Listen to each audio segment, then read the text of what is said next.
Labdien! Man ir liels prieks sveikt ikvienu, kurš šodien mums ir pieslēdzies klātienē, kā arī tos, kuri raudzīsies mūsu ierakstā.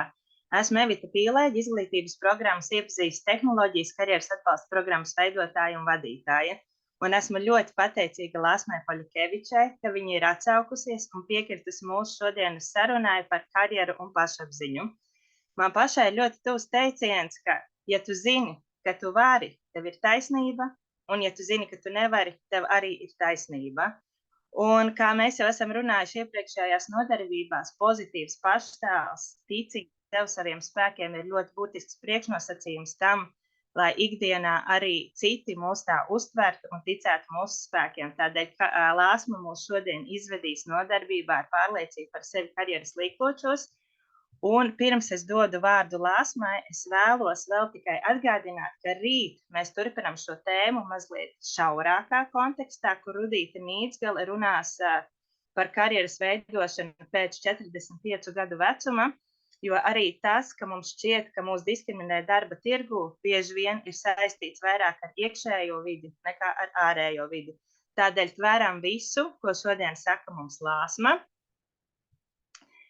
Klausamies, varēsim uzdot jautājumus. Jautājumus jūs varat uzdot šeit čatiņā, kā arī es nosūtīšu saiti, kā vēl var iesūtīt jautājumus, ja vēlaties to darīt anonīmi, bez šeit redzama vārdu uzvārda. Dodu vārdu Lāsma tev. Šodien mūsu sarunai paredzētais laiks ir stunda, tādēļ vairs nekavēšu laiku un dodu vārdu tev.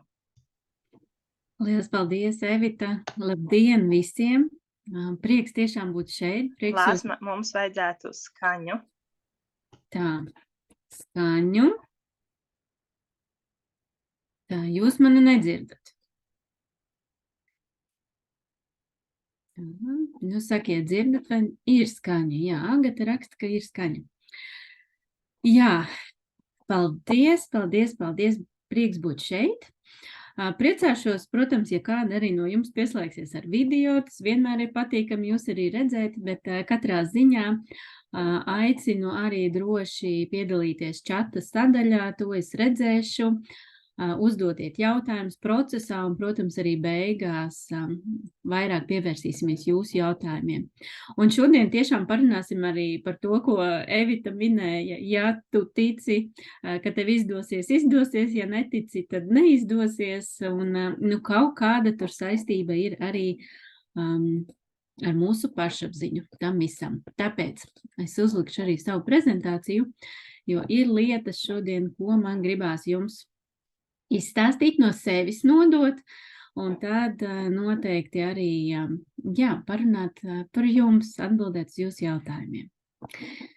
Un stāsts sāksies par kādu jaunu dāmu, vairāk nekā 5 gadus atpakaļ, kad likās, kad visas karjeras virsotnes ir priekšā, un šobrīd jau esmu tādā augstā karjeras punktā, starptautiskā uzņēmumā, kur ir visas iespējas arī uz priekšu attīstīt savu karjeru, un jau ir gana paveikts, turklāt fantastiskas iespējas ceļot, baudīt dzīvi. Tā, kad liekas, viss ir. Bet reizē ir iekšēja neapmierinātība, ir iekšēja tāda izjūta, ka tas nav īsti tas, ko man gribās, un ka tas nav mans, un tādi jēgas meklējumi. Kāpēc es daru to, ko es daru, un kas ir tas, ko es gribētu patiešām darīt, kur tā mana sirds būtu piepildīta.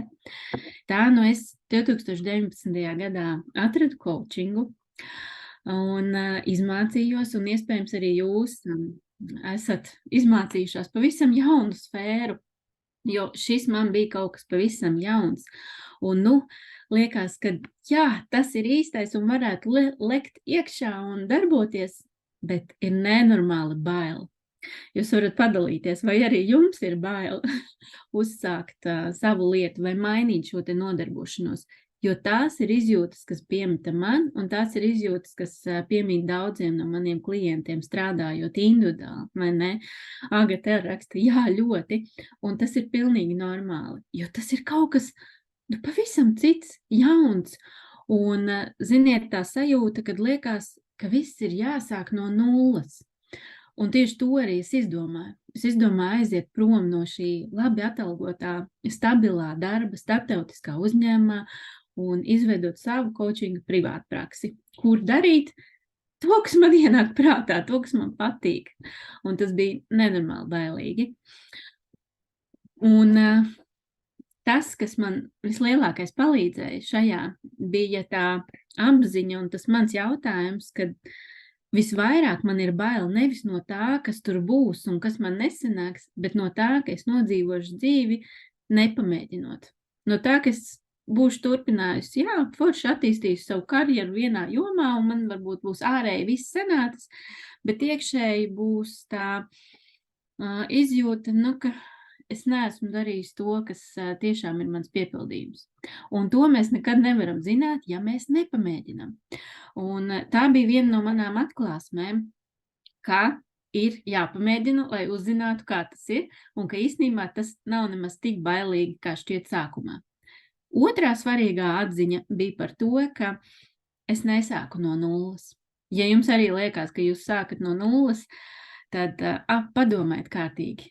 Jo jūs esat jau personība ar visām savām īpašībām, prasmēm, un noteikti tur ir daudz iekšā jau iepriekšējā profesijā tas, ko var attiecināt arī uz to jauno nodarbošanos sfēru. Tāpēc man tā atziņa atnāca tikai pēc kāda pusgada darbošanās, ka patiesībā jau es nevaru nekad sākt no nulles, jo es jau esmu es. Tālūk, un tāpēc šodien es jums padalīšos ar to, kur šobrīd es esmu savā karjerā, jau 4,5 gadus darbojoties coachinga privātpraksē, arī šobrīd rakstot bakalaura darbu psiholoģijā un it īpaši strādājot ar klientiem ar pašapziņas stiprināšanu un ar viltvāržu izjūtām par to, ka es jau neesmu tik prasmīga, spējīga, kā citiem liekas. Un darbi runā paši par sevi, un tas ir tāds vēl viens, ko atzīmēt tad, kad jūs ejat tajā jaunajā ceļā, krāt šos te ķeksīšus, kas ir izdarīts.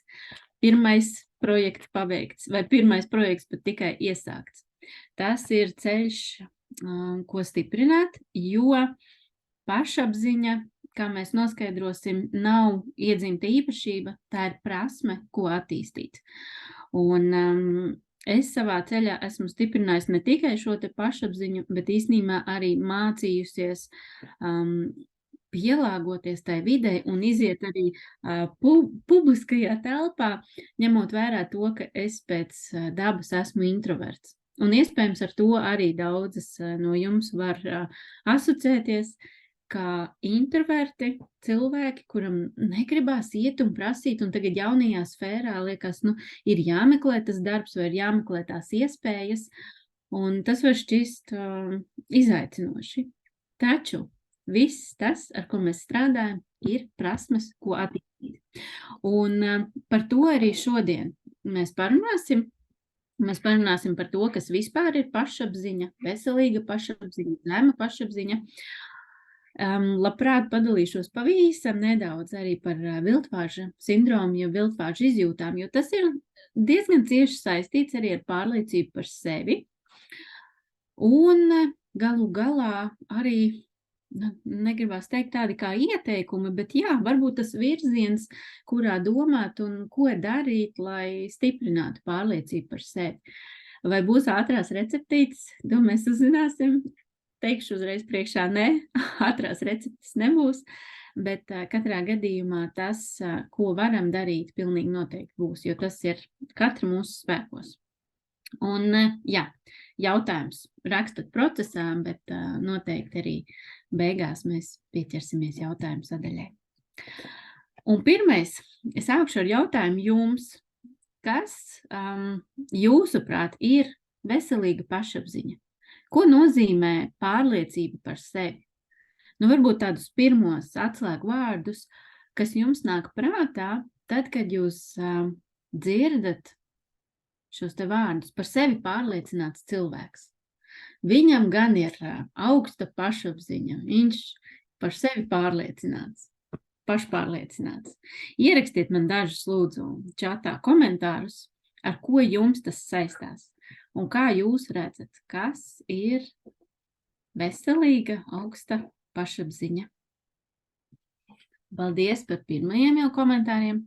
Spēja sevi novērtēt dažādās jomās. Erudīcija, inteliģence, nešaubās par sevi, savu rīcību. Brīva izturēšanās. Jā, vai jūs varat šeit vēl kaut ko pierakstīt klāt, kas vēl nebija nosaukts? Pārliecība par sevi. Jā, un ja Sandra, tu paraksturotu, ko nozīmē pārliecība par sevi? Kā tas izpaužās? Kas tas tāds ir? Jo to mēs bieži dzirdam. Man arī nāk cilvēki, un es gribētu būt pārliecinātāk par sevi. Un tad es vienmēr jautāju, bet ko tas nozīmē? Jo it kā teorijā mēs varēsim atrast vienu definējumu pašapziņai, bet realitātē katrs cilvēks to tomēr izjūt citādāk. Un tā ir arī tāda iekšēja subjektīva uztvere un izjūta. Redz, kādam tas ir viegla komunikācija, ka nav bailes, nebaidās riskēt, viegli pieņem jauno. Kādam tas ir par drosmi, kādam tas ir par ticību sev, ka izdosies, ka varēs atrast izeju, ka neviens nevar ietekmēt tevi un tavus lēmumus. Nu, redz, paldies par šo. Un jūs jau varat pamanīt, cik dažādi ir tie virzieni, ja? Par drosmi, par komunikāciju, par to, ka, paldies, jā, Sanita, redz, tas ir par to, ka ticība droši vien par to, ka es protu, varu, sanāk, izdosies. Un man patika arī šeit tas komentārs par to, ka es varēšu atrast risinājumu, jo, lai cik mēs būtu pārliecināti, neaizejot tajās galējībās, ka, man tagad viss izdosies, esmu tik pārliecināta par sevi, man viss vienmēr izdosies. Tā nav tā sajūta, ko mēs gribam. Mēs vairāk gribam to sajūtu, ka, lai kas arī notiktu, es ticu sev, ka es tikšu galā ar tiem izaicinājumiem, kas nāks. Es esmu spējīga, man sanāks, un pat ja reizēm neizdosies, es zināšu, kā to pārvarēt. Nu, lūk, un pašapziņa ir tāds milzīgs konstrukts psiholoģijā, par ko runā, un tas sastāv no ļoti daudz dažādām šīm sfērām, un šeit es nosaukšu tādas svarīgākās, par ko domāt, jo jūs jau vairākas nosaucāt, bet kas vēl varētu būt, ir tāds pozitīvs skatījums. Jā, par to, kad es tikšu galā. Tas ir pozitīvs skatījums par to, ka nav viss tik drūmi, par to, ka varbūt darba tirgu ir grūtāk atrast darbu, bet tā ir tā cerība, ticība, ka es meklēšu, es nepadošos un es atradīšu risinājumus. Reizē grūtības bieži vien sagaidā arī tas otrais punkts, proti pateikt nē. Tad, ja man ir veselīga pašapziņa, es saprotu, ko es māku, varu, gribu, un tad, kad tas neatbilst manām vēlmēm un vajadzībām, es māku pateikt nē. Es saprotu, ka, piemēram, jaunā sfērā ejot, man būtu jāmeklē varbūt, ka zemāks darbs, varbūt, ka būs zemāks atalgojums, bet reizē es arī skatos, ka tas nepārkāp kaut kādas manas robežas, ka, piemēram, labi, es aiziešu praksē par velti strādāt, bet, ka, piemēram, es pastrādāšu 1. mēnesi, 3 mēnešus, bet es pēc tam meklēšu uzreiz nākamo pakāpienu.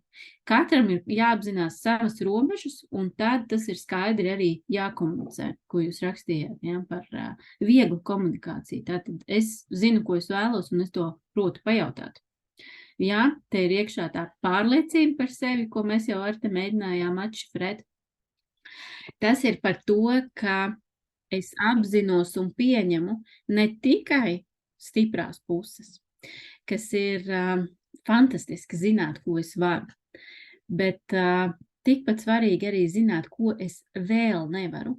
Un ir tāda pētniece Kerola Dveka, kura ir attīstījusi konceptu par izaugsmes un fiksēto domāšanu, un man ļoti patīk tā viņas pieeja, kad ka vēlams būtu attīstīt to izaugsmes domāšanu, jo fiksētā ir par to, ka man ir iedzimtas spējas, talanti un es neko baigi nevarēšu mainīt, un tas mūs ļoti traucē, sevišķi mainot karjeru. Tātad, ejot jaunā virzienā, mēs attīstam to, ka es visu varu iemācīties. Man ir kaut kādas dotības, bet es varu tās attīstīt. Un ja es kaut ko nevaru, tātad es vēl nemāku programmēt, tad ir fantastisks vārdiņš vēl nevaru, vēl neprotu, bet es mācīšos, es to attīstīšu sevī. Tā ka šis ir kaut kas, ko var arī jau mazais knipiņš sev pielietot, ko sev teikt, un arī apkārtējiem, tev vēl nesanāk. Tas nekas. Tu vari iet izmēģināt dažādas stratēģijas, tu vari iet piepūlēties, darīt un to panākt. Tad pašapziņa noteikti ir par savu vajadzību izteikšanu, es jau minēju šo te pozitīvo skatījumu, un tas ir arī par to, kad es neiestrēgstu tajā negatīvajā. Jo mums ik pa laikam, es nezinu kā jums, bet man noteikti ir tā, ka citreiz man gribās pačīkstēt. Un man paliek vieglāk, ja es pačīkstu. Varbūt ar draudzenēm kādreiz, kad izrunājam, un tad tāds, palika vieglāk. Bet šeit ir viens svarīgs bet. Neiestrēgt tajā un neaiziet domu ritenī, ka ir grūti, un turpināt to, ir grūti, un man nesanāk, un varbūt, ka man nekad neizdosies, un ārprāts es nekad neatradīšu šo darbu, un aiziet šajā negatīvajā domu spirālē. Tas ir tas, kur uzreiz tā, es arī iztēlojos, jūs varat savu acu priekšā iztēloties tādu mazu sākumā viesuļvētru, kas izdara nelielus postījumus, un tad viņa norimst. Vai arī viesuļvētru, kas iegriež un visu apkārtējo pasauli parāda līdzi, un viss ir slikti, un viss ir nopostīts, un kad ir vieglāk atgūties, kad ir atkal vieglāk saskatīt to saules gaismu. Tur, kur ir, bišķiņ pačīkstēju, bet būs labi, vai arī tur, kur viss ir izpostīts, un kā man tagad tālāk dzīvot? Tāpēc, psiholoģijā to sauc par rumināciju, ka mēs iestrēgstam visu laiku negatīvajās domās. Tiklīdz jūs pamanat, ka, es čīkstu un vajag daudz, tā kā ir tās negatīvā pieredze izjūtas, uzreiz liekam sev tādu sarkanu krustu, saku domās stop, vienkārši apturam, un tad liekam, kas ir pozitīvs šajā, uz ko koncentrēties. Un pēdējais punkts par salīdzināšanos, kas ir neizbēgami, sevišķi sociālajā vidē.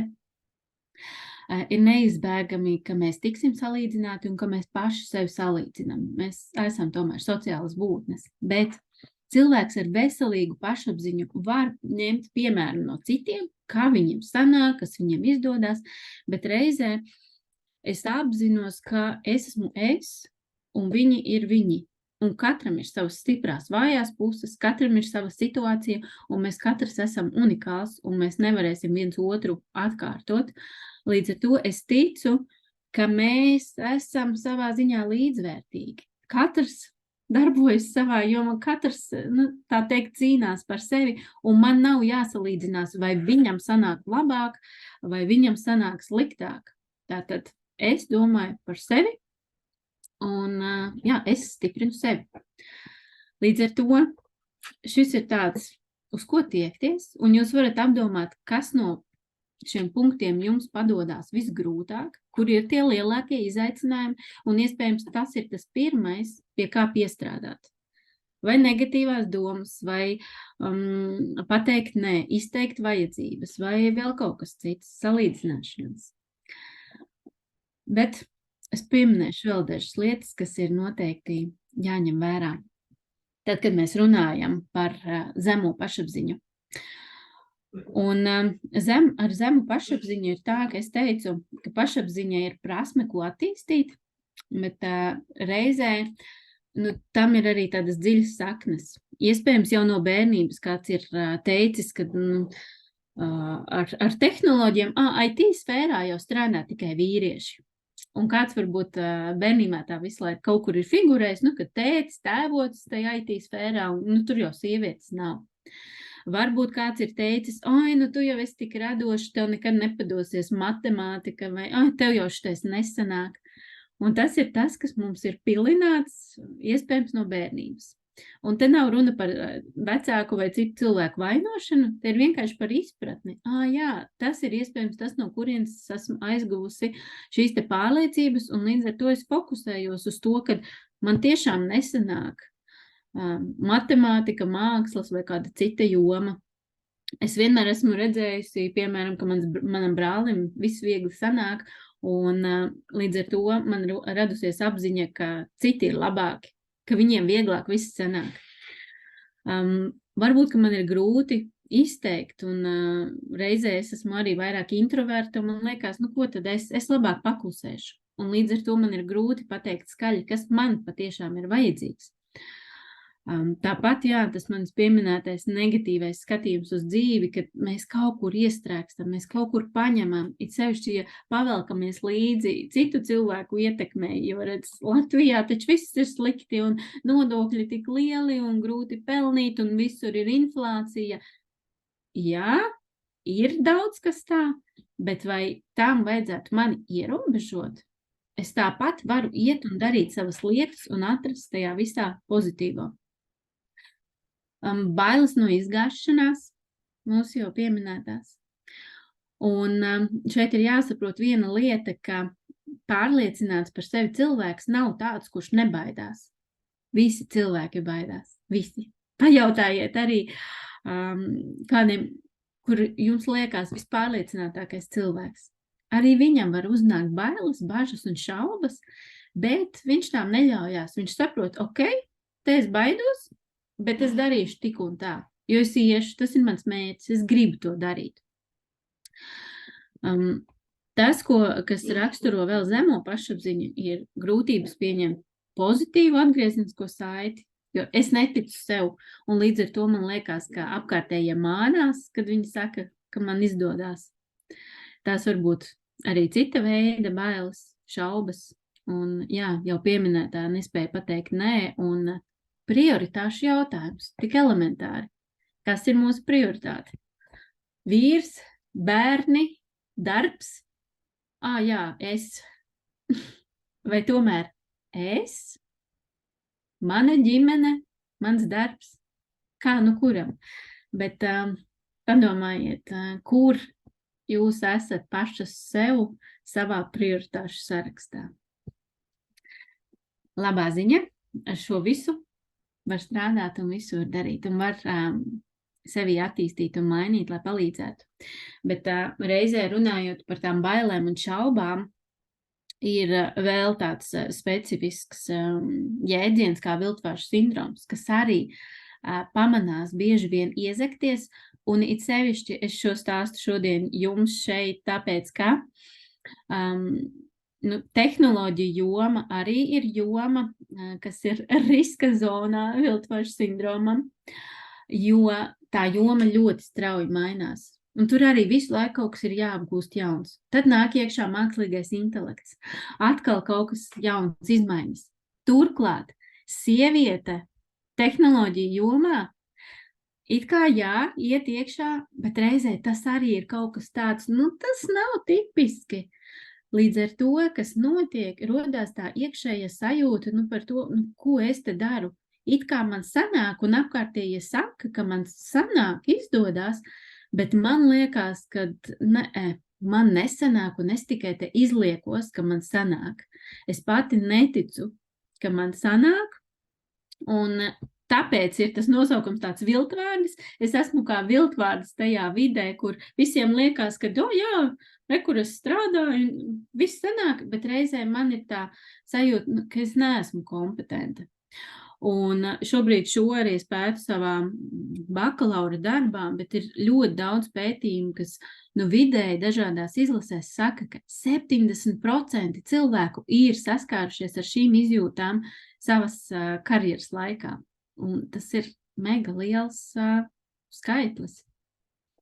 Par ko tas ir, lai jūs saprastu vairāk, jo daļai tas ir tā kā par pašapziņu, bet pašapziņa ir vēl tāds plašāks jēdziens, tad viltvāžu izjūtas ir par to, ka man liekas, ka es neesmu tik talantīga, kompetenta, ja, spējīga, ka es esmu apmānījusi.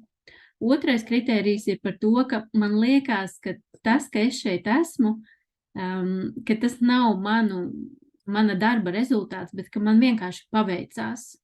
Nezinu, varbūt kolēģi salikās tādi, varbūt, programma bija baigi labā, mani te ievirzīja, mani atbalstīja.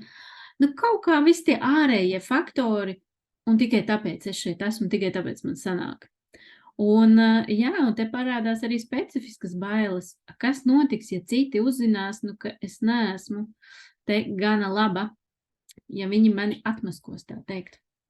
Un interesanti, ka šis ir tik izteikti, ka arvien vairāk par to sāk runāt sabiedrībā. Un arī tādi pazīstami cilvēki, kā, aktrise, piemēram, šeit ir Emma Watsone, viņa runā par šīm te izjūtām, kad viņa jutās neērti saņemt atzinību, uzslavas. Viņu tas liek norobežoties, viņa saka, viņa jutās kā viltvārdi, arī izmantojot šo vārdu. Vai padomājiet par Mišela Obama? Wow, paraugs sieviete, vai ne, kam daudzi gribētu līdzināties. Un viņa arī runā par to, ka mums visiem ik pa laikam ir šaubas par savām spējām. Un viņai arī ir bijusi tā sajūta, ko gan es te vispār runāju, ko gan es saprotu, lai gan citi skatās uz viņu, wow. Un iespējams arī jums, pat it sevišķi tas ir karjeras sākumā, jaunās karjeras, ir tā sajūta, kad, ko tad es taču tikai sāku.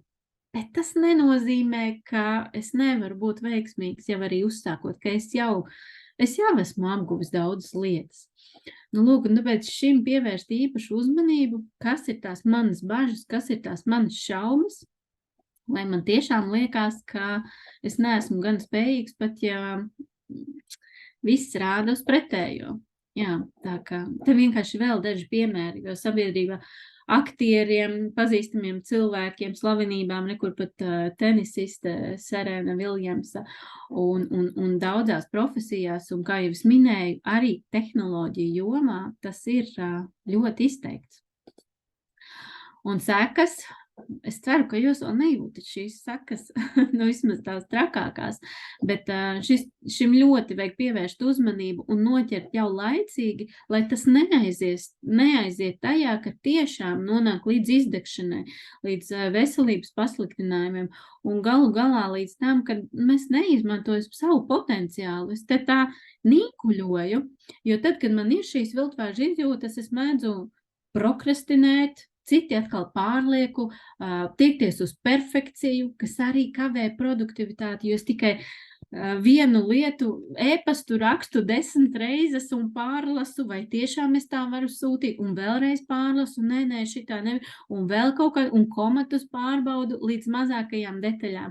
Tas ļoti kavē.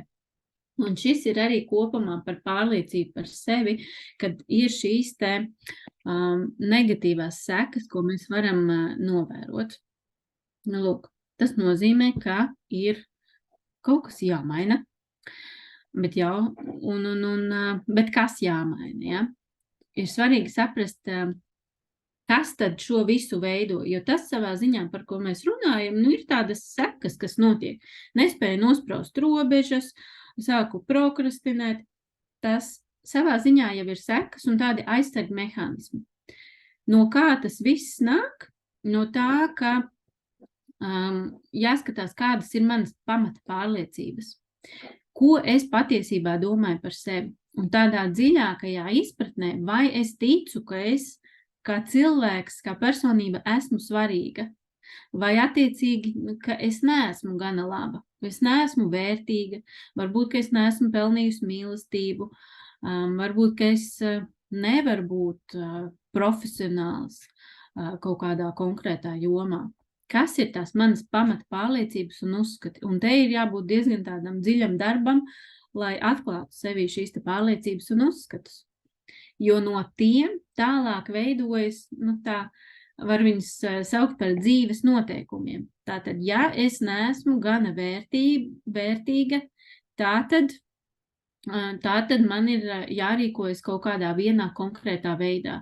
Piemēram, man ir jāizpatīk citiem, jāmēģina izpatikt, jādara tā, kā viņi grib, lai es dabūtu sev šo apstiprinājumu, ka varbūt tomēr es esmu gana labi. Varbūt, ka es nedrīkstu teikt nē, vai es nedrīkstu saņemt kritiku, jo tas arī pierādīs, ka es neesmu gana vērtīga. Vai varbūt man ir daudz un dikti jāstrādā, smagi jāstrādā, lai pierādītu, ka es tomēr esmu uz kaut ko spējīga. Un šīs ir tās lietas, kas ir izstrādājušās, kas notiek automātiski, un mēs pat nepamanam. Un tur arī parādās, kā mēs ar sevi runājam, kādiem man ir attieksme pašai pret sevi, cik ļoti es pati sevi kritizēju. Ja es neļauju saņemt kritiku no citiem, es varbūt pat norobežojos, nē, man viss sanāk, bet cik ļoti es savās domās sevi kritizēju par to, ka atkal man nesanāca un šito es varēju izdarīt labāk un to es varēju citādāk. Kā es pati runāju ar sevi. Un līdz ar to, gala rezultātā ir šie aizsarga mehānismi, pašsabotāža, kas varētu būt. Es sāku kavēt termiņus, es nenododu laikā, es varbūt mēģinu visu arī perfekti izdarīt, lai aizsargātos no tā, kad mani kāds ievaino šo te manu trauslo pašvērtējumu. Un dažādi ieradumi, kas noteikti mani neved ceļā uz saviem mērķiem. Un uzreiz nokomentēšu arī Irēnas šo jautājumu, vai zema pašapziņa tomēr nav jāmeklē vecāku uzstādījumos, ko projicēšu uz saviem bērniem. Un es teiktu, ka bieži vien tas tā ir, jo cik ilgi mēs esam dzīvojuši ar saviem vecākiem, un tas ir iesēdies galvā. Un tāpēc, ja tas ir tiešām, ar to mēs paši varam strādāt, ar to var strādāt arī coachingā, bet citreiz šie pamatu uzstādījumi ir tik dziļi, ka šeit tomēr noder psihologa, terapeita atbalsts, lai saprastu tās saknes un tomēr mainītu to. Bet reizē ir jāsaprot, ka tas nevienmēr ir tikai vecāku, jo mēs esam individuāli cilvēki, un es eju daru, es skolā miedarbojos ar citiem, es pēc tam eju darba dzīvē, un es gūstu pati savu pieredzi. Un ja man kaut kas nesanāk, un es sāku sev pārmest, vai es sāku rīkoties kaut kādā vienā veidā, lai izvairītos no tās nepatīkamās sajūtas, ka man nesanāca, es pati sev iedodu šo tālāk riteni, ka nākamreiz, kad es saskaršos ar nepatīkamo situāciju, es rīkošos šādā veidā. Tātad tas ir arī tāds pieredzes ceļā iegūts, ka es pati esmu atradusi, ka šādā veidā es sajūtos labāk, un tāpēc es tā daru. Un nevienmēr tas ir apzināti. Paldies par jautājumu. Tad, ko darīt? Pāriesim pie sadaļas, ko darīt, jo mēs paši varam arī ar to strādāt. Tas nav tikai tā, ka tikai visus uz psihologu kabinetu, jo uztraucoties, ja jums arī ir savi bērni, tad liekas citreiz, kā lai viņus audzina, lai nesačakarētu. Tad man ļoti patika, es neatceros, kurš to teica, bet kāds no terapeitiem, kad mēs nevaram nesačakarēt. Mēs, jebkurā gadījumā, kaut kādā veidā sačakarēsim savus bērnus, bet reizē tas ir tas, kam viņiem jāiet cauri. Mēs varam darīt labāko, ko mēs varam. Un tieši tāpat arī ar sevi. Kaut kas nestrādā, mēs to apzināmies, tad tagad ejam un mainam to. Jo šo citātu jūs varat arī paņemt sev par to, ka visi zaudē, gan jūs, gan apkārtējie. Visi zaudē, ja jūs neizmantojat savu potenciālu. When bright people play small. Tāpēc, ka jūsos ir kas vairāk, un jums ir jāliek lietā jūsu spējas, prasmes, zināšanas, talanti. Tikai tā mēs varam padarīt. Tāds pozitīvais skats, pasauli labāku. Vismaz to savu mazo pasauli labāku. Un, lai mainītu, mēs jau tātad pieskārāmies. Viens ir tās bērnības pieredzes, situācijas, darba pieredzes, bet katrā gadījumā situācija ir un paliek situācija, tas ir savā ziņā noticis fakts. Fakts ir tāds, ka es, piemēram, pieļāvu kļūdu prezentācijā un aizsūtīju tādu nepareizu. Tas ir fakts. Tas, kas notiek tālāk, mēs piešķiram savu interpretāciju. Es sāku par to domāt. Es pieļāvu kļūdu. Man nesanāca. Šis ir nepareizi izdarīts vārds. Es varbūt pati tad esmu neveiksminieci. Kā es vispār varēju kaut ko tādu atļauties? Kā es varēju kļūdīties? Kļūdās tikai tie, kuri nemāk to darīt. Un katram tā sava ķēdīte, bet te var aiziet dažādas tās domas par to, ka nedrīkst kļūdīties ārprāts, kāda es esmu stulba, ka es to izdarīju. Un citreiz tiešām es esmu dzirdējis, ka cilvēku uz sevīm saka, kāds es esmu stulbs.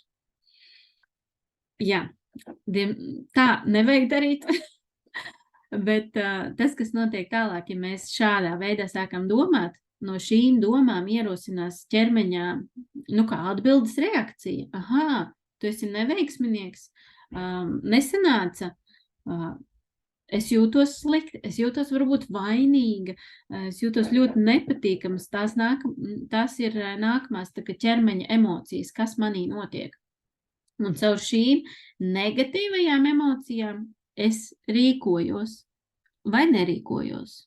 Tātad, es varu noslēgties sevī caur šīm emocijām. Es varu, ja tās ir dusmas, es varu kādam izkliegt, un kas tu pats nemāki, tad labāk vajadzēja pašam tad darīt, ja jau tu redzi, ka tur ir kļūda. Dažādi šīs te aizsarga reakcijas. Un kas notiek, ja mēs šo pieņemam kā tādu, nevis kā normu, bet ja mēs to sākam atkārtot, atkal notiek nākamā līdzīga situācija, kur es atkal pieļāvu kļūdu, un es atkal domāju, atkal man nesanāca, kāda es neveiksminiece, atkal tās pašas sajūtas, atkal tās pašas darbības, šīs jau pārvēršas par tādu mūžam nebeidzamo apli, kas ieslēdzās latvietim, citreiz saucamajā. Tāds jau ir mans liktenis. Man jau vienmēr tā ir. Man nekad nesanāk. Es nekad nekur netikšu. Man tas ir nolemts. Es varu strādāt tikai šajā darbā, nekur man tālāk tāpatās neņems. Bet realitātē mēs paši šo sev esam radījuši no tā, kad mēs izmantojam savas šīs neatbalstošās domas. Iedomājieties citu scenāriju. Es kļūdījos. Es sāku domāt, es kļūdījos, jā, atzīstu. Interesanti, ko es varu iemācīties no šīs pieredzes. Tad es sapratu, ka man vajag vairāk laika gatavoties, varbūt man jāpārbauda, varbūt es vispār iemācījos, ka šo es nezināju, bet tagad es zināšu. Kā es šo varu likt lietā? Es tātad sāku domāt sev atbalstošās domas. Es sevī nostiprinu, varbūt tur ir bišķiņa arī tāda nērtības sajūta, jo tomēr ir tā kā nepatīkami, bet reizē tās emocijas nav par to, ka es būtu kaut ko sliktu izdarījusi. Tā ir tāda pieņemšana, iejūtīga attieksme pret sevi, tāda, es pat teiktu, interese. Es nezināju, ka šādi ir nepareizi. Interesanti, tad kā vajadzēja, kā es varu izdarīt, kā es to varu pielietot nākamreiz. Un darbības attiecīgi, es ņemu to vērā, varbūt es kaut kur pierakstu, varbūt es analizēju savas kļūdas, varbūt es elementāri rīcība, varbūt es pasaku paldies kādam, paldies, ka tu pamanīji. Man tā ir ļoti vērtīga atgriezniskā saite, jo uzsākot savu karjeru, es nepastāstīju, ka es 2 gadus biju strādājis sākotnēji arī skolā. Un man bija ļoti bail no atgriezeniskās saites, jo jūs zinat, skolotāji ļoti baidās no tā, ka kāds nāks viņu stundās un vēros stundas. Bet programmā, caur kuru es gāju, tā bija obligāts tā kā nosacījums. Tā ir norma. Mēs ejam vērot viens otru stundas, lai pamanītu, ko mēs varam darīt labāk, efektīvāk, kā palīdzēt viens otram. Un caur šo es tagad dabūju to sajūtu, jā, ir forši. Viņš pamanīja ka es varēju darīt kaut ko citādāk. Es nākamreiz to izmēģināju, un tiešām tas strādā labāk. Caur šo pieredzi es sevī nostiprināju, ka īstenībā atgriezeniskā saite ir super rīks. Es gribu, lai man dod savā ziņā šo te kritiku, bet pamatoto, protams. Tāpēc šobrīd, ejot tālāk savu coacha attīstības ceļu, mums ir arī mentor sesijas, kur man ir jāvada coachinga sesija klientam, un citi coachi to vēro, tad šobrīd man vairs nav tā spriedze. Man ir tas, ka es gribu, lai viņi man pasaka, ko es varētu darīt citādāk, jo no tā es mācos. Tāpēc varat padomāt tās situācijas, kuras jūs uztrauc, kur jūs jūtat šo stresu, spriedzi, un paiet brītiņu atpakaļ. Kas ir tās domas, kas ir bijušas jūsu galvā tajā brīdī, kad ir šīs emocijas? Jo emocijas nav neatkarīgi. Viņas iet sasaistē ar mūsu domām un šīm te pārliecībām un uzskatiem. Jā, un te arī viens fantastisks piemērs, un es redzēju, ka arī jums ir daudz sievietes dalījušās, kā viņas ir mainījušas profesiju, kā viņas ir uzsākušas savu ceļu, un ir tik daudz šie pozitīvie piemēri, kas apstiprina, jā, to var izdarīt. Arī man bija kliente, kura bērnu kopšanas atvaļinājumā gribēja apgūt jaunu profesiju, un viņa mācījās, viņai bērniņš bija mazs, bet viņa jau bija uzsākusi mācības, bet reizē viņa lika, kā to es izdarīšu, ar ko man ir jāsāk, un ja nu man nesanāk, šīs te tipiskās bailes, ja nu man neizdodas, un mēs ar viņu strādājām coachinga sesijās, reāli tās bija tikai 4 sesijas, viņa ļoti apzināti arī dažādus sev mājasdarbus pildīja un strādāja ar šīm te svarīgākais domām, kas bija viņas prātā, jo mēs definējām to vīziju, kur viņa grib būt, tuvāko mērķi, prioritātes, to, kas viņai jau padodās, tātad tie iekšējie resursi, kaut kādi mazie knifiņi, ko viņa var ikdienā darīt. Un, protams, ka praktiski darbojoties, meklējot darbu, mēs pabeidzām tās sesijas ar to sajūtu, ka jā, viņai ir pārliecība, ka viņa ies un darīs un meklēs. Un mans lielākais pārsteigums bija tiešām, ka viņa pēc pāris mēnešiem atsūtīja ziņu, ka jā, viņa ir dabūjusi darbu un viņa iet un strādā šajā jaunajā profesijā.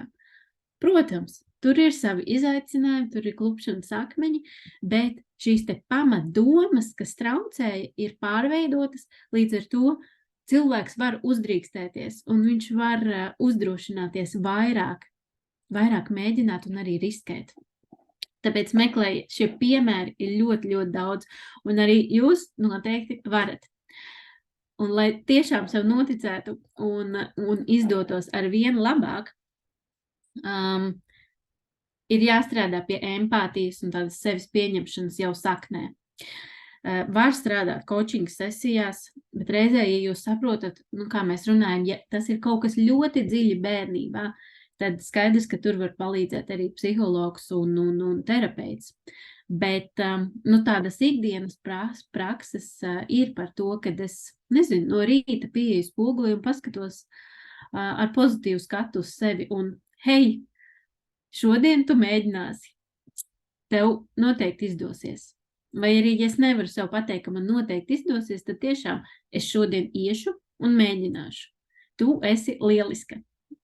Viss elementāri pasakam sev. Mēs fiksējam tās domas, kas mums ir, jo tā ir tā atslēga. Tātad, kas ir tās manas negatīvās domas, pārliecības uz tādām, kādas es gribu, kas man palīdzēs. Tātad, atbalstošās domas, piemēram, ka es iešu un meklēšu darbu, es nepadošos, un es ticu, ka es atradīšu. Ja neatradīšu, es meklēšu vēl citus variantus, kā sameklēt. Un te var palīdzēt, mana vīzija, ko es varu uztaisīt. Sevišķi gada beigās man arī būs sapņu kartes meistarklase, kur mēs liekam vienkārši to, kur es redzu sevi nākotnē. Jo tā ir tā iedvesmojošā vīzija, kāpēc es vispār to gribu mēģināt. Kāpēc es uz to eju? Un afirmācijas tikai... Protams, ar afirmācijām šeit ir neliela piebilde, ka nevienmēr tas tā strādā, ka es tagad teikšu, es esmu par sevi pārliecināta. Es esmu par sevi pārliecināta, ka tas var būt kā papildus rīks, bet man ir arī jādod, man ir jāparāda ķermenim caur darbībām, ka tā ir taisnība. Tātad, man ir jāpamēģina. Jāizsūta savs CV, jāizdara kaut kādi darbi, un tad es lieku klāt, redzi, tas man sanāca. Par šo es esmu pārliecināta. Arī par to es esmu pārliecināta. Bet reizē, jo šobrīd man iet arī atsevišķs kurs par viltvāžu izjūtām, un šeit gan, ja jūs atpazināt sevi, tad ar afirmācijām ļoti uzmanīgi, kādas mēs viņus veidojam, jo ja es sev teikšu, kad es esmu profesionāla, man viss sanāk. Tas var vēl pastiprināt to sajūtu, kad īstenībā es izliekos. Es izliekos citiem, un es vēl pati sev stāstu, ka tā nav taisnība. Un es sev stāstu to, kas galīgi nav. Tāpēc ņemiet vērā, skatieties, kas jums strādā un kas tomēr varbūt ne. Bet katrā gadījumā strādā darbība, soļi uz priekšu. Jo pārliecība veidojas darot, un tad, kad mēs daram, mēs stiprinam pārliecību. Mēs stiprinam pārliecību, mēs vairāk atkal daram, jo vairāk daram, jo pārliecinātāk mēs kļūstam. Un tikai tādā veidā. Atmetiet šo domu, ka es nostiprināšu sevī pārliecību, un tad es iešu un darīšu. Nebūs. Nebūs, to es varu jums pateikt. Ejiet un dariet un mēģiniet un piefiksējiet, kā rakstīts mazās uzvaras, piefiksējiet, ka jūs pamēģinājāt, piefiksējiet, ka kaut kas tiek darīts, un šādā veidā pamazām stiprinās arī tā pārliecība. Saprotiet savas robežas, saprotiet savas prioritātes un attiecīgi mācieties komunicēt to, ko jūs vēlaties, kas ir saskaņā ar jūsu vēlmēm, vajadzībām. Un, tādā veidā ejiet uz priekšu. Droši komentējiet, jautājiet, kas par šo ir vēl, jo šī ir tā ziņa, ko es gribēju aiznest, ka visā staknē katra no jums ir vērtīga, ir spējīga, kompetenta, prasmīga, brīnišķīga dāma, brīnišķīga sieviete. Un es ticu, ka jūs varat, jo ja jūs esat šeit, ja jūs esat tik tālu tikuši, tad jūs varat īstenot to, ko jūs vēlaties. Galvenais atslēgas jautājums, kad jūs paši sev noticēsiet. Es ceru, ka jūs iesiet, darīsiet un noticēsiet arvien vairāk, vai, kā mēdz šeit ir arī tāds jociņš, kad, cik ilgi jūs ticējāt Ziemassvētku vecītim? Kāpēc jūs nevarētu pamēģināt sev šobrīd, kaut vai 10 minūtes noticēt un pamēģināt īstenot, uzsākt tās lietas, ko jūs gribat? Tā kā, šī ir atslēga daudzām lietām. Paldies! Tas bija no manis, un es labprāt atbildēšu uz jūsu jautājumiem, komentāriem. Droši rakstiet, un var arī ar mikrofonu, ja kādam gribās, un es varbūt sākumā arī nokomentēšu, jo mums bija arī iesūtīts jautājums par vīdes ietekmi. Jo skaidrs, ka vieglāk ir iet uz priekšu, ja kāds tev tic, un bieži vien pie manis arī jānāk sievietes, kas saka, man vajag šo te atskaitīšanos, man vajag, kad tu man pajautā, kas ir izdevies un ko uz priekšu, un tas ir tāds, ka es viņām ticu, un viņas to sajūt, un ir tāda atskaitīšanās. Un tas ir tikai viens profesionāls. Superīgi, ja ir arī mājās tāda atbalstoša komanda un vide, kas saka, iedrošina, jā, ej, pamēģini, kas var notikt? Ej, pamēģini.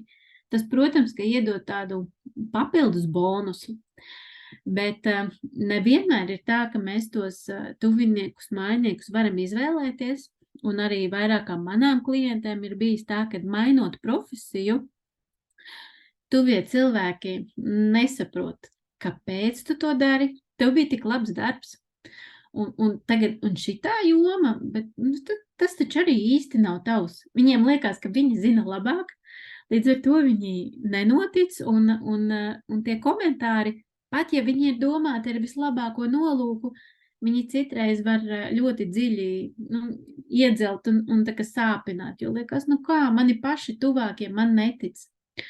Un tad tas, pie kā mēs strādājam, ir stiprināt šo stāvu ticību sev. Jo es esmu tas cilvēks, kam, uz ko visvairāk paļauties. Tad, kad neviena cita nebūs.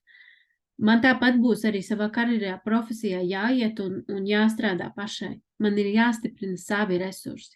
Kas man sanāk, kas ir manas stiprās puses, sava ticība sev un atdalīt savā ziņā to, ka mana ģimene, mani tuvākie ir paši par sevi. Un lai ko es darītu, lai kā es ietu, viņi man mīlēs, bet reizē varbūt viņi var nesaprast manas izvēles. Un ar tādu iejūtību pret sevi, pret viņiem, es varu viņiem skaidrot, bet reizē mēģināt mācīties atdalīties, ka tas nav par mani.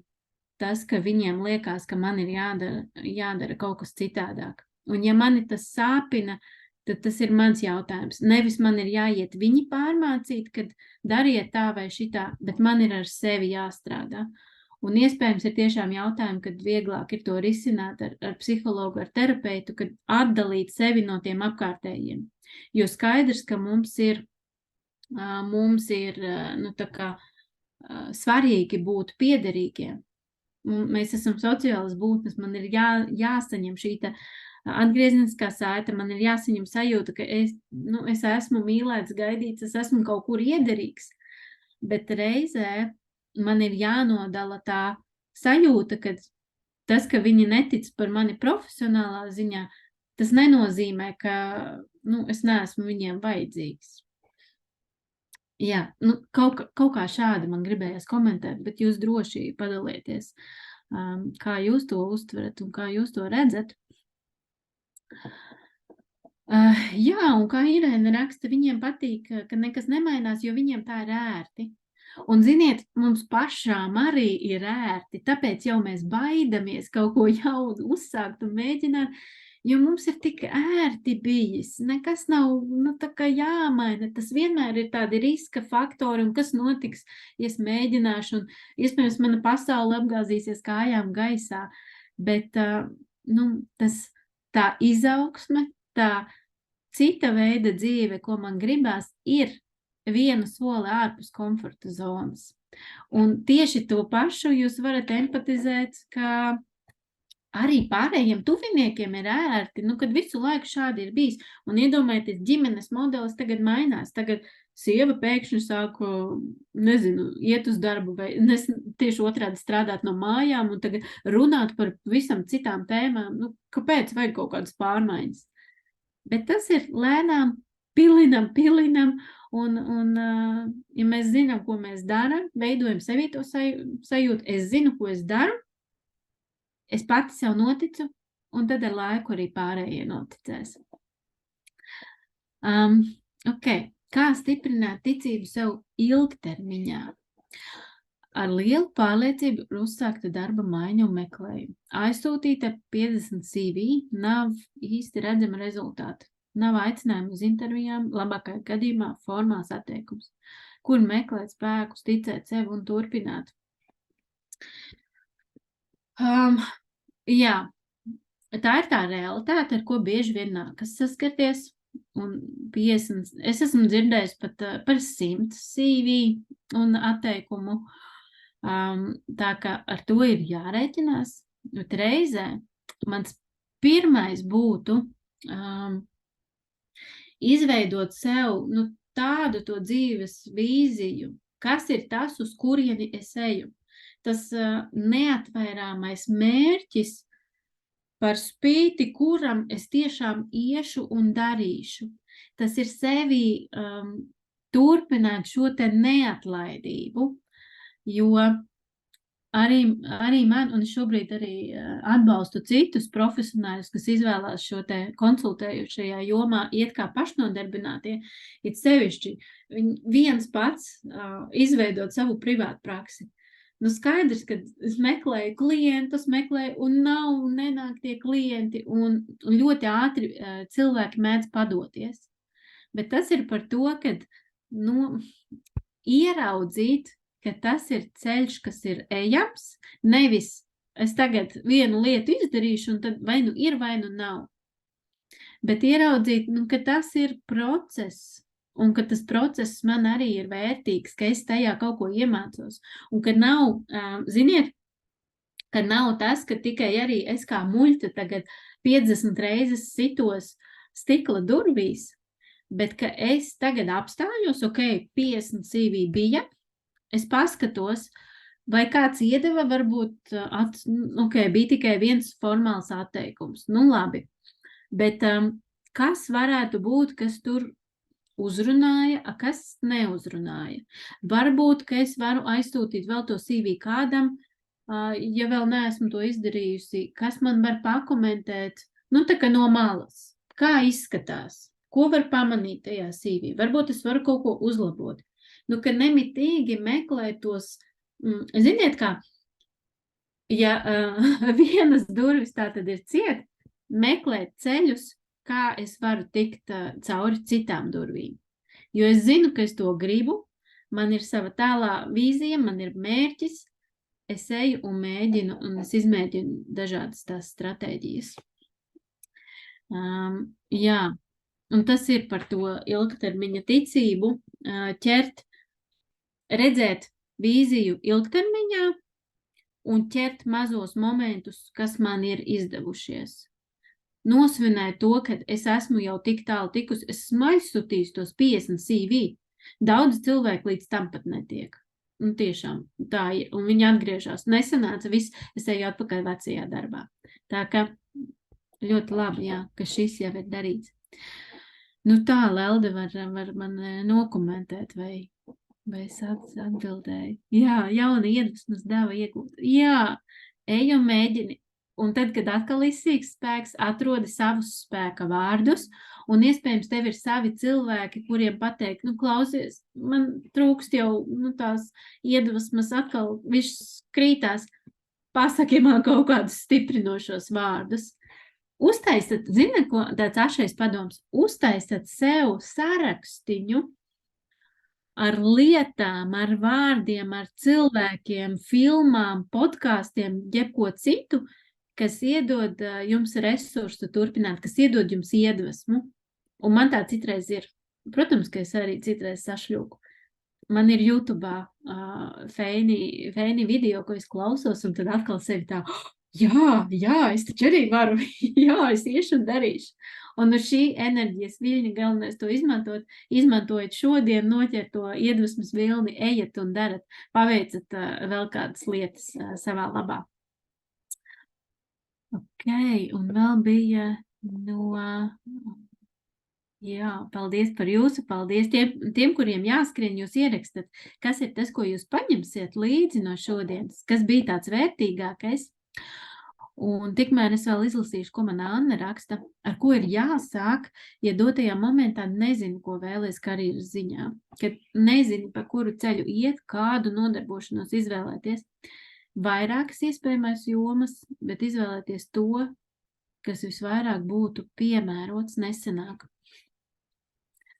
Ir tāds koncepts ikigai, ko var pameklēt Googlē, un to var izdarīt kā mājas darbu, sarakstīt, kas man tiešām patīk, kas man padodās stiprās puses, kas ir tas, par ko pasaule ir gatava maksāt, jo tas arī ir svarīgi.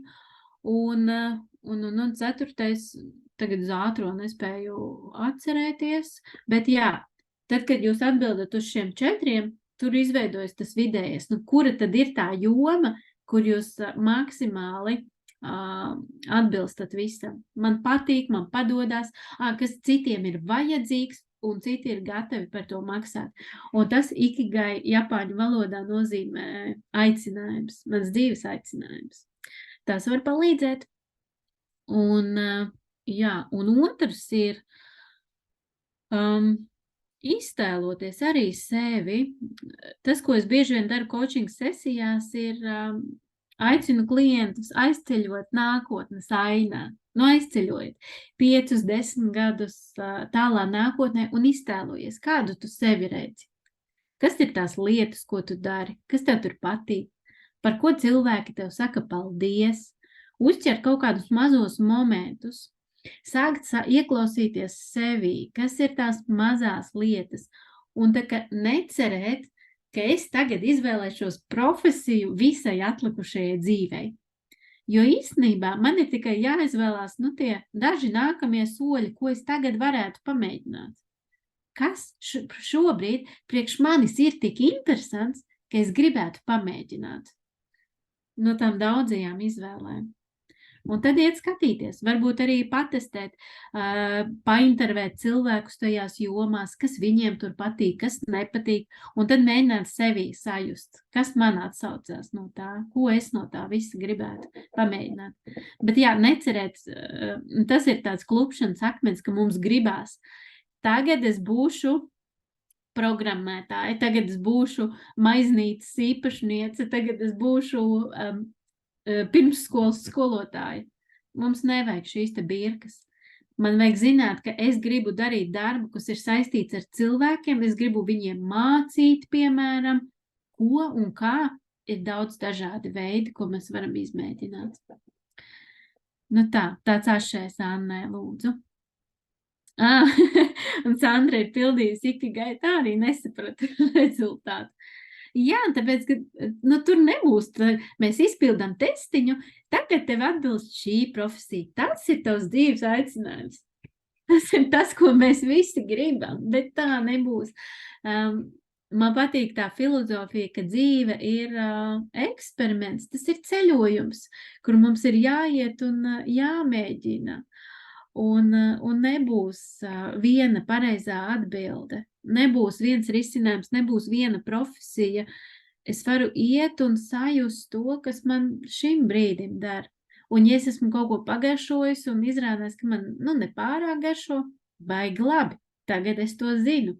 Un es varu iet meklēt tālāk un skatīties. Es ceru, ka tas jūs iedrošina eksperimentēt, uzdrīkstēties, jo jūs neko nevarat palaist garām, nokavēt. Jūs varat tikai mēģināt, izmēģināt, kas dar jums. Tālūk. Tā kā droši ierakstat, tad kas ir tas, ko jūs paņemat. Un jā, es teikšu lielu paldies par šodienu. Lāsma, man tev vēl ir jautājums. Tu pieminējies, ka tev gada beigās būs gaidāms tās sapņu meistarklases. Kur par to meklēt informāciju, jo es skatījos, ka mājaslapā tas vēl nav. Un ja kādai no mūsu dalībniecēm ir radusies vēlme ar tevi parunāt vēl kādā coachinga sarunā, pastāst lūdzu, kā ar tevi var sazināties un kā tas notiek. Paldies, jā. Es šeit neieliku mājaslapu, te man tikai Instagramā arī kā var atrast. Noteikti es tuvākajā laikā ielikšu par tiem datumiem sapņu meistarklasē. Būs gan sociālais tīklos, gan mājaslapā. Un noteikti turpat sociālajos tīklos var mani uzrunāt un arī mājaslapā atrast pieteikšanos, jo es piedāvāju iespēju sākumā sazvanīties, vienkārši uz 20 minūtēm saprast, vai un kā es varētu atbalstīt, un tad, ja ir, tad mēs varam arī kopā sastrādāties. Jā. Liels paldies jums. Paldies par atsaucību. Man prieks, ka bija noderīgi. Jā, paldies. Man liekas, tā tava atziņa par to, ka neko nevar nokavēt, tā ir Tā ir mežonīgi iedrošinoša. Man tētim bija teiciens, viņš bija makšķernieks un zvejnieks, neviens nevar nogriezt tavu sēni un neviens nevar noķert tavu zivi. Un man tagad pēc sarunas ar tevi tas saslēdzās kopā. Es nebiju arī par to aizdomājusies, ka tā vieta, kas tev būs paredzēta, tā būs tava. Vienkārši ir jāiet tas meklējuma ceļš. Ļoti, ļoti liels paldies tev par to, ka atsaucies. Es vēlos teikt arī paldies Zemgales NVO centram un Kultūras mākslas centram Nātri, kuri mums tehniski atbalstīja, dodot platformu un dos jums iespēju arī skatīties ierakstus. Aicinu sazināties ar Lāsmu, ja ir tāda interese, un apskatīties, kāda ir tā sapņu meistarklase, jo arī mums moduļu informācijā pie 3. moduļa viens no punktiem bija tas, ka veidot savu vīziju, un tāda atbalstoša vide, kur te esi piespiests arī to darīt, un tas process ir vadīts iespējams, tur pie tā rezultāta var nonākt vieglāk un veiksmīgāk nekā, ja tu mājās pats ar sevi prokrastinē. Paldies, Lāsma! Lai tev veicas tavos ceļos un darbos, lai veicas mūsu dalībniekiem un tiem, kam ir interese, ar tiem tiekamies tad rīt pašapziņas meistarklasē par karjeru pēc 45, un es gribu piebilst, ka tas noteikti nav nekāds vecuma cens, ka ir aicināti tik viens, jo Rudīte tur stāstīs par to, kā pozicionēt savas stiprās puses brieduma vecumā un balstīt savu karjeru stiprajās pusēs. Tajā esam aicināti mēs visi. Liels paldies! Uz tikšanos! Paldies!